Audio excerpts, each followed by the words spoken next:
Well, like I said in my post, I'm not sure if this is going to work. Usually I do live from my phone, and I may have to go back to that because I really don't know if this is going to work. It just cut me off a while ago. Anyway, here goes nothing. I'm here in my office, and it's Friday. It's the first time that we have had rain in a very long time. I feel so bad for everyone with the hurricanes and the floods, and my God, an earthquake. It's like, what next? You know, anyway, I think that it's prophetic, and I think that we as people need to really look at the way we're treating our earth, Mother Earth. I think she's sending us a very powerful message. We can't go on polluting, killing animals, killing each other, and ramping up atomic energy, because, you know, what are we trying to do? Blow ourselves to kingdom come here? It makes no sense. Anyway, that was just kind of the things that crossed my mind today. But the thing that I really wanted to talk about is men. Everybody's favorite topic, right? Anyway, you know, I grew up with a father who accepted me unconditionally for who I was. My father never criticized me. He never told me what to do. He only said, well, of course, being a strong-willed teenager, if you do this, maybe this is going to happen, right? My dad understood that you don't argue with your kids. You just present them with a scenario, because every teenager is rebellious. And it's like reverse psychology. If you tell them not to do something, the first thing they're going to do is what you told them not to do. So does it really make sense? I was molested by a family friend, someone who lived in the same town, someone who was friends with my parents, and we used to visit often. And this man decided that he was going to put his hands in inappropriate places.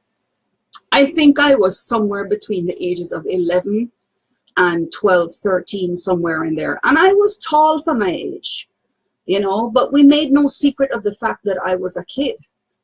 And the first time he did it, I was very angry and very upset. And I basically took his hands off of me, and I said, don't ever do that again. Well, what did he do? Turn around and says, oh, well, don't tell your father because I'm going to do this and that. And I'm like, you know what? I don't believe you. Funnily enough, I guess because of the way I was raised, I wasn't scared. Anyway, he did it again. And I remember going to the bathroom in their house, and behind the toilet was rows and rows and rows of Playboy magazine. Not only that, the bathroom door had no lock. What does he do? He walks in on me when I'm sitting on the toilet. I threw everything I could reach at him. All the magazines went flying, the toilet brush went flying, everything went flying. Because I couldn't believe that somebody would do something like that. And he had this stupid grin on his face, you know? Anyway, so, you know, it happened again. And this is the type of father my dad was, right? He went to the guy's office and gave him a dressing down in front of all his co-workers, including his boss. And he said, if you ever put your hands on my daughter again, I am going to call the police. And so it was major embarrassment for him. And he never touched me again, except to laugh and go, oh, well, so you're going to run to daddy. I'm like, you know what?